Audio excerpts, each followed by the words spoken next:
जय हिंद दोस्तों, स्वागत है आप सभी का हमारे YouTube channel prepare board exam with Raj sir में। दोस्तों आज के इस वीडियो हम करेंगे क्वेश्चन बैंक का साइंस का बहुत ही इंपॉर्टेंट क्वेश्चन। जितने भी दोस्तों 2021 में पूछे गए साइंस क्वेश्चन वो सब मैं आपको बताऊंगा और मैं इसको डिटेल एनालिसिस के साथ बताऊंगा। ऐसा नहीं कि सिर्फ मैं आंसर बताते चला गया, ऐसा नहीं है। मैं उसको पूरा एक्सप्लेन भी करूंगा आखिर यह कैसे हुआ, ठीक है ना। इसलिए वीडियो को ध्यान से देखिएगा। यकीन माने दोस्तों, जो विद्यार्थी कुछ भी अभी तक नहीं पढ़ा है, सिर्फ क्वेश्चन बैंक पढ़ के, अगर क्वेश्चन बैंक में पूरा पढ़ लीजिएगा ना बढ़िया तरीके से, और मैं आपको पढ़ा दूंगा अच्छे से, तो आप फर्स्ट डिवीजन आराम से कर लीजिएगा, ठीक है। तो चलिए देखते हैं, वीडियो को लास्ट तक देखिएगा। चैनल पर नए तो चैनल को सब्सक्राइब जरूर कीजिएगा, और जैसे मैं तैयारी करवा रहा हूँ ऐसे आपको कोई नहीं तैयारी करवा, इसलिए चैनल पर सब्सक्राइब जरूर करें, ठीक है। चलिए जहाँ तक होगा क्वेश्चन देखते हैं। देखिए पहला क्वेश्चन है, 40 तक देखेंगे आज। पहला क्वेश्चन देखिए, कह रहा है कि ऐसे तत्व जो इलेक्ट्रॉन को त्याग कर धनात्मक आयन बनाते हैं उसे क्या कहते हैं। तो देखिएगा, जो दोस्तों इलेक्ट्रॉन त्यागता है ना, जो इलेक्ट्रॉन त्यागता है और त्यागने के बाद वो अपने ऊपर प्लस चार्ज ले लेता है, तो ऐसे पदार्थ को हम क्या कहते हैं, धातु कहते हैं। अगर अधातु बोलेगा तो क्या बोलेगा, अधातु क्या करता है, ये त्यागता नहीं है बल्कि ये दूसरे से ले लेता है। तो अधातु अगर क्वेश्चन था तो ऐसा, तो जो इलेक्ट्रॉन को ग्रहण कर ऋणात्मक प्रदान करते हैं तो वो अधातु हो जाता है। लेकिन हमारा क्वेश्चन तो अलग है। हमारा क्वेश्चन क्या है, ऐसे तत्व जो इलेक्ट्रॉन त्याग कर धनायन प्रदान करते हैं तो वो क्या होगा, धातु होगा। धातु हमेशा दोस्तों इलेक्ट्रॉन त्यागता है, ठीक है। जैसे जिंक, मैग्नीशियम, एल्युमिनियम है ना, ये सब क्या है, धातु है। सोडियम, ये सब क्या है, ये हमेशा इलेक्ट्रॉन त्याग कर धनायन प्रदान करता है, ठीक है। ये क्वेश्चन हो गया, और आप कमेंट में जरूर बताइएगा आपका कितना क्वेश्चन सही हुआ। दूसरा क्वेश्चन देख लीजिए, कह रहा है लोहा पर जिंक लेपित करने की क्रिया को क्या कहते हैं। तो इसको दोस्तों कहते हैं गैल्वेनीकरण। आखिर लोहा पर जिंक लेपित क्यों करते हैं, क्योंकि दोस्तों लोहा को जंग से बचाने के लिए हम लोहा पर क्या करते हैं, जिंक लेपित करते हैं। और जो पूरा प्रोसेस है ना, इस प्रोसेस को क्या कहते हैं, गैल्वेनीकरण कहते हैं, ठीक है, ध्यान रखिएगा। नेक्स्ट क्वेश्चन, निम्न में कौन सहसंयोजी यौगिक है। देखिए सहसंयोजी का मतलब होता है कि इलेक्ट्रॉन के साझेदारी से जो यौगिक बनता है ना, उसे बोलते हैं सहसंयोजी यौगिक। या सिंपल बोलिएगा, अधातु और धातु के बीच बने यौगिक को क्या बोलेंगे, सहसंयोजी यौगिक बोलेंगे, ठीक है। तो देखिए अधातु, तो देखिए सोडियम धातु है, ये अधातु है, तो ये तो नहीं होगा, ये हो जाएगा आपका आयनिक यौगिक, ये नहीं होगा। पूछ रहा है सहसंयोजी। देखिए सी क्या धातु है और ये अधातु है, धातु नहीं होगा। ये कार्बन क्या है, अधातु है, और यह क्या है, अधातु है। तो कार्बन हाइड्रोजन अधातु है, तो अधातु के बीच जो यौगिक बनता है उसे क्या कहते हैं, सहसंयोजी यौगिक कहते हैं। इसका आंसर क्या हो जाएगा, सी नंबर हो जाएगा। डी नंबर देख लो, ये धातु है, ये अधातु तो नहीं होगा। तो धातु और धातु के बीच आयनिक यौगिक, और अधातु और धातु के बीच सहसंयोजी यौगिक, इसलिए इसका आंसर हो जाएगा ऑप्शन नंबर सी, ठीक है। चलिए नेक्स्ट क्वेश्चन बढ़ते हैं। और दोस्तों आप वीडियो को लाइक जरूर करिएगा, बहुत मेहनत आपके लिए चल रहा है यहाँ पर, ठीक है, ताकि आप अच्छा स्कोर कर पाए बोर्ड एग्जाम द्वारा इसमें, और अपने माँ बाप का नाम रोशन कर पाए, ठीक है। चलिए क्वेश्चन नंबर 4 देखते हैं। किसी भी तरह से मैं दोस्तों आपको बढ़िया तैयारी दे रहा हूँ, और ऐसा कोई नहीं करेगा आपको, ठीक है ना। चलिए, आभूषण बनाने वाला सोना होता है। दोस्तों आभूषण का मतलब होता है वही गहना वगैरह जो भी आपका, तो कर आभूषण बनाने वाला सोना दोस्तों होता है ना, वो होता है आपका 22 कैरेट का। कितना होता है, 22 कैरेट का। अगर आपको बोल दे कि शुद्ध सोना, तो दोस्तों पूरा सोना शुद्ध होता है ना, वो कितना होता है, तो वो बोलेगा ना तब 24 कैरेट मारिएगा।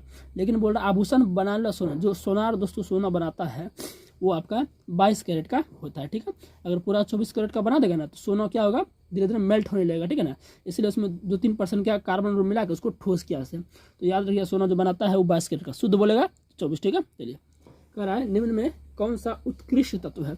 दोस्तों उत्कृष्ट तत्व का मतलब होता है, इसको हम नोबेल गैस भी बोलते हैं। क्या बोलते हैं, नोबेल तत्व, या अक्रिय तत्व बोलते हैं। क्या बोलते हैं, अक्रिय तत्व बोलते हैं, या नोबेल तत्व बोलते हैं, ठीक है।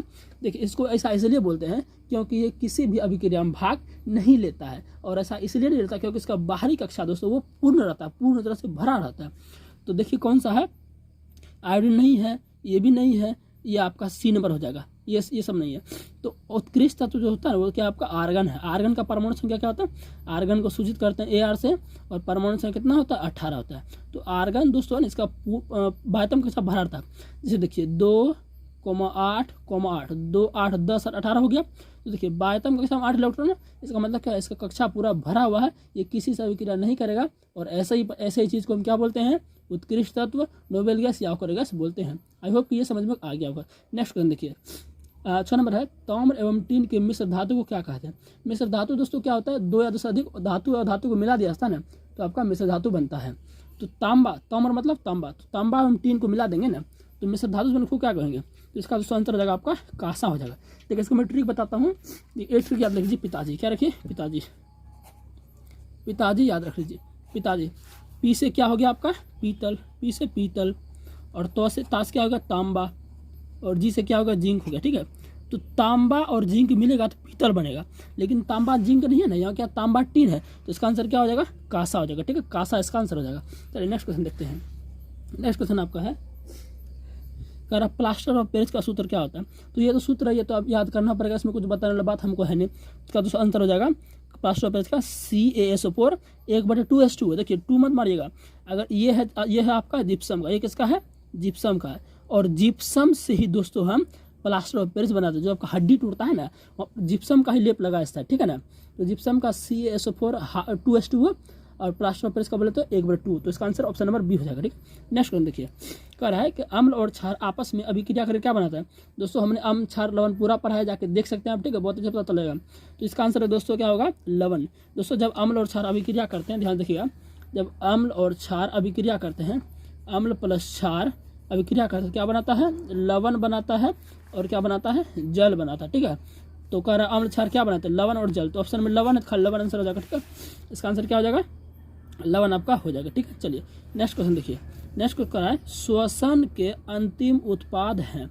श्वसन का मतलब क्या होता है, श्वसन का मतलब सांस लेना नहीं होता है। कितना लोग क्या समझते हैं कि श्वसन का मतलब क्या होता है, सांस लेना होता है। तो श्वसन का मतलब दोस्तों सांस लेना नहीं होता है। सांस लेना को बोलते हैं हम स्वाक्षोवास। क्या बोलते हैं, स्वाक्षोवास। देखिए समझिएगा, श्वसन एक होता है श्वसन आपका, और एक होता है आपका स्वाक्षोवास। क्या होता है, स्वाक्षोवास। तो श्वसन दोस्तों एक जैव रासायनिक प्रक्रिया है, लेकिन ये स्वाक्षोवास जो है ये आपका भौतिक प्रक्रिया है। स्वाक्षोवास कैसे कहेंगे, सांस लेने और छोड़ने की प्रक्रिया को स्वाक्षोवास कहेंगे।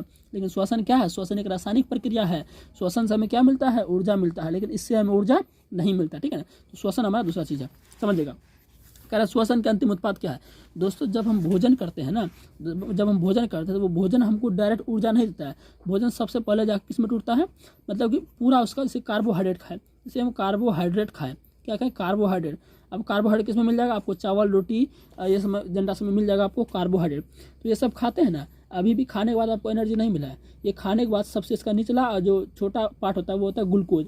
ग्लूकोज में टूटेगा, फिर भी आपको ऊर्जा नहीं मिला। अब ग्लूकोज के पास कौन आएगा, ऑक्सीजन आएगा। कौन आएगा, ऑक्सीजन आएगा। और जैसे ही ग्लूकोज के पास ऑक्सीजन आ जाएगा ना, तब ये आपका बनेगा। ये ग्लूकोज का सूत्र होता है आपका, मैं लिख देता हूँ। ग्लूकोज सूत्र होता है C6H12O6। इसके पास कौन आएगा, O2 आएगा। देखो O2 मतलब ऑक्सीजन, जिसके पास ऑक्सीजन आ गया ना, समझो उसको जला देगा, है ना। तो जला देगा यहाँ पर, तो क्या होगा, तो बोल सकते हैं यहाँ पर ये टूट जाएगा, CO2 में टूट जाएगा और जल में टूट जाएगा, और आपका ऊर्जा मिल जाएगा। वही जो सांस जो बाहर निकालते हैं वही आपका क्या होता है, कार्बन डाइऑक्साइड हम बाहर निकालते हैं। तो श्वसन का अंतिम उत्पाद क्या है, CO2H2O प्लस ऊर्जा। तो ऑप्शन में देख लीजिए किसमें है, CO2H2O ऊर्जा। तो ये ऑप्शन नंबर डी आपका क्या हो जाएगा दोस्तों, आंसर हो जाएगा। ठीक है, चलिए अब देखिए, दांत की सबसे ऊपरी परत है, तो क्या होगा दांत की सबसे ऊपरी परत, ये आपका हो जाएगा एनामेल हो जाएगा। ठीक है, एनामेल बहुत ठोस पदार्थ होता है, कैल्शियम फॉस्फेट का बना होता है ये। चलिए नेक्स्ट क्वेश्चन देखिए, कह रहा मानव आहार नाल का सबसे लंबा भाग है। तो दोस्तों मानव आहार नाल का सबसे लंबा भाग दोस्तों होता है ना, वो होता है आपका क्या होता है, छोटी आंत होता है। क्योंकि जब ये ऐसे होता है, तो मान चलिए मैं चित्र बनाता हूँ, कुछ इस तरह से आपका होता है। ये आपका पूरा शरीर होता है, ये आपका ग्रास नली हो गया, ठीक है, और इस तरह से आपका अमाशय हो गया, और फिर ऐसे होता है आपका, ठीक है, ये पूरा अमाशय, ऐसे ऐसे छोटी आंत आपका होता है पूरा। ठीक है, तो ये बहुत ही लंबा होता है, और ये मोटा पाइप आपका बड़ी आंत होता है। तो छोटी आंत क्या सबसे लंबा भाग होता है। जैसे ग्रास नली का लंबाई याद रख लीजिए, ये 25 सेंटीमीटर इसका लंबाई होता है। ठीक, चलिए अब देखते हैं, पराग कण निम्न में से किसके अंदर बनते हैं। तो याद रखिएगा, पराग कोष के अंदर पराग कोष बनते हैं। समझिएगा है क्या दोस्तों, जैसे कि आपको पता होगा कि मानव में देखिए पता होगा आपको, लिखता हूँ कि मानव में संतान की उत्पत्ति कैसे होती है। एक होता है नर मतलब पुरुष हो गया, और एक हो गया मादा। तो नर से आपको पता होगा क्या बनता है, शुक्राणु बनता है। क्या बनता है, शुक्राणु बनता है। और मादा से क्या बनता है, अंडाणु बनता है। ये दोनों जब मिलेंगे ना, तो क्या बनेगा, जायगोट बनेगा। क्या बनेगा, जायगोट बनेगा। और जायगोट धीरे धीरे किस में कन्वर्ट हो जाता है, बच्चा में कन्वर्ट हो जाता है। उसी तरह दोस्तों जो फूल होता है हमारा, जो हमारा फूल होता है ना, जो फूल होता है, फूल में 2 पार्ट होते हैं। जैसे मान लीजिए आपका फूल है, फूल में कितना पार्ट होता है, 2 पार्ट होता है। मैं अच्छे समझाता हूँ। ये आपका मान लीजिए, ये आपका क्या है, फूल है, ठीक है, ये आपका फूल है कोई। फूल में 2 पार्ट होता है। एक पार्ट तो होता है आपका, ये पार्ट तो दोस्तों आपका हो गया, ये हो गया आपका पुंकेसर। क्या हो गया, पुंकेसर हो गया। और एक पार्ट आपका ऐसा होता है, एक पार्ट आपका दोस्तों ऐसा होता है, ये पार्ट आपका होता है मादा वाला पार्ट, इसको बोलते हैं स्त्री केसर। ठीक है, स्त्री केसर बोलते हैं। तो जैसे हम लोग में, मानव में जो नर होता है, नर में शुक्राणु पाया जाता है, और मादा में अंडाणुपायसा। उसी तरह दोस्तों जो आपका पुंकेसर होता है ना, पुंकेसर आपका हो गया पुरुष वाला पार्ट, जो फूल में भी प्रजनन होता है, एक फूल से बहुत सारे फूल बनेंगे, प्रजनन वो भी करेंगे, है ना। कोई भी दोस्तों इस धरती पे अपना संतान नहीं खोना चाहता है, अपना वंश नहीं खोना चाहता है ना, इसलिए वो क्या करते हैं, प्रजनन करते हैं। तो ये पुंकेसर जो पुरुष वाला पार्ट है ना, इसका ये वाला पार्ट दिख रहा है, इसको बोलते हैं परागकोश। क्या बोलते हैं, परागकोश। ऐसी परागकोश में क्या रहता है, परागकण रहता है। तो यही क्वेश्चन आपका है, कह रहा है कि परागकण किस में होता है, परागकोश में होता है। ठीक है, चलिए नेक्स्ट क्वेश्चन देखते हैं। चालनी नलिकाएं पाई जाती है, तो ये आपका दोस्तों फूलों में पाता है, इसको सिंपल याद रख लीजिए, इसमें ज़्यादा कुछ है नहीं। ठीक है, फूलों में पाता है। नेक्स्ट क्वेश्चन देखते हैं। नेक्स्ट क्वेश्चन है कि आरबीसी की जीवन अवधि कितने होते हैं। आरबीसी की दोस्तों जीवन अवधि आपका 120 होता है। आरबीसी का फुल फॉर्म लिख लीजिए, रेड ब्लड कर्पसल, हिंदी में लाल रक्त कोशिका। इसका जीवन काल कितना होता है, 120 दिन होता है। ठीक है दोस्तों, जो खून का जो आप जैसे कि मान चलिए ऑक्सीजन आप सांस लिए, आप जो सांस ले रहे हैं, जो ऑक्सीजन आया आपके अंदर, ऑक्सीजन आया ना, तो ऑक्सीजन आया तो ऑक्सीजन का काम क्या है, ये जो खाना आप ग्लूकोज लिए थे, इसमें ऑक्सीजन जाएगा तभी ना आपको ऊर्जा मिलेगा इधर। अब जब इसमें ऑक्सीजन नहीं जाएगा तो आपको ऊर्जा नहीं मिलेगा शरीर में, इसलिए ऑक्सीजन क्या हमारे शरीर के बहुत इंपॉर्टेंट है। तो ऑक्सीजन हम सांस ले लेते हैं तो वो फेफड़ा में आता है, फेफड़ा वायु कुपिका में, फिर उसको हमको कहाँ लाना है, ग्लूकोज के पास। तो कौन लाता है आपका, आरबीसी ही लाता है। कौन लाता है आपका, आरबीसी ही लाता है, ध्यान रखिएगा। ठीक है, आरबीसी में एक पार्ट होता है हीमोग्लोबिन, और हीमोग्लोबिन उसको लाता है, तो ध्यान रखिएगा। ठीक है, चलिए नेक्स्ट क्वेश्चन देखते हैं। कह रहा मानव शरीर की सबसे लंबी कोशिका, तो इसमें याद रखने को जरूरत है ना, मतलब कि ज़्यादा समझने की जरूरत है ना, तो न्यूरॉन इसका आंसर हो जाएगा। जो दिमाग में होता है न्यूरॉन, ठीक है, सबसे लंबा कोशिका दिमाग। कुछ इस तरह से आपने देखा भी होगा इसको चित्र, इस तरह से लंबा लंबा एकदम होता है आपका न्यूरॉन, आपका होता है ना, इस तरह से आपका न्यूरॉन होता है, देखा होगा आपने, इस तरह से आपका न्यूरॉन होता है। ठीक है, ये सबसे लंबा कोशिका, ये एक न्यूरॉन का चित्र है। ऐसा ऐसा बिलियन कोशिका हमारे माइंड में है ना। चलिए नेक्स्ट क्वेश्चन देखते हैं कि अंडाणु निषेचित होता है, तो अंडाणु किसमें होता है, फैलोपियन ट्यूब, इसका आंसर हो जाएगा। देखिए बाद में बताता हूँ। देखिए ये आपका मादा का पार्ट होता है, मादा का पार्ट होता है। ठीक है, ये आपका मादा का पार्ट होता है। ठीक है, मादा पार्ट होता है, इस तरह से कुछ आपका मादा का पार्ट होता है। यहाँ दोस्तों मादा में एक अंडाणु यहाँ बनता है, एक अंडाणु यहाँ बनता है। ठीक है, देखिए अब देखिए, चाहे अंडाणु एक अंडाणु यहाँ बनेगा या एक यहाँ बनेगा, ऐसा नहीं कि दोनों बन जाएगा, ऐसा नहीं होगा। अब ये वाला पार्ट जो है इसको बोलते हैं फैलोपियन ट्यूब। क्या बोलते हैं, फैलोपियन ट्यूब। देखिए मान चलिए संतान पैदा करना है, तो पुरुष का शुक्राणु इससे जाएगा, मादा के इस पार्ट से, इसको बोलते हैं योनि। क्या बोलते हैं, योनि या ग्रीवा बोलते हैं। तो ग्रीवा यहाँ रहता है, योनि यहाँ रहता है। ठीक है, तो इसे जाएगा जाएगा जाएगा जाएगा जाएगा यहाँ आ जाएगा, तो अंडा के पास जाएगा, अंडा के पास दोस्तों जाके इसको क्या करेगा, निषेध कर देगा, निषेध जाके फिर यहाँ फैलोपियन ट्यूब में, इसको जो पूरा देख रहे हैं ये इसको बोलते हैं फैलोपियन ट्यूब, तो यहाँ आ जाता है। तो वही कह रहा है कि अंडाणु निषेध होता है फैलोपियन ट्यूब में होता है। ठीक है, चलिए अब क्वेश्चन नंबर नेक्स्ट देखिए। एक एम ए का मतलब होता है माइक्रो एम्पियर, तो ये होता है आपका 6 होगा। अगर मिली कहेगा ना, 1 मिली एम्पियर, तो आपका हो जाएगा 10⁻³ हो जाएगा। ठीक है, तो नेक्स्ट क्वेश्चन देखते हैं। कह रहा है कि डीजल का उपयोग होता है, तो डीजल का उपयोग आपको पता है, भारी वाहन में हो गया, रेल के इंजन में भी होता है, विद्युत उत्पादन में भी होता है, इनमें सभी, तो सभी इसका आंसर रहेगा, इसमें कुछ ज़्यादा है नहीं। ठीक है, चलिए नेक्स्ट क्वेश्चन देखते हैं। नेक्स्ट क्वेश्चन है 20 तक ही देखते हैं, तो वीडियो लंबा हो जाएगा। ठीक है, कह रहा है कि सौर सेल सौर ऊर्जा को रूपांतरित करता है। दोस्तों सौर सेल क्या होता है, जो आपके घर में जो लगा रहता है ना, जो सरकारी आपका देता है, क्या बोलते हैं उसको, इसमें सिलिकॉन का बना वेपर जिसको बोलते हैं आप, जो आपके सब में सरकार में लगा रहता है एकदम, बोलते हैं ना सोलर चार्ज नहीं आज, वही।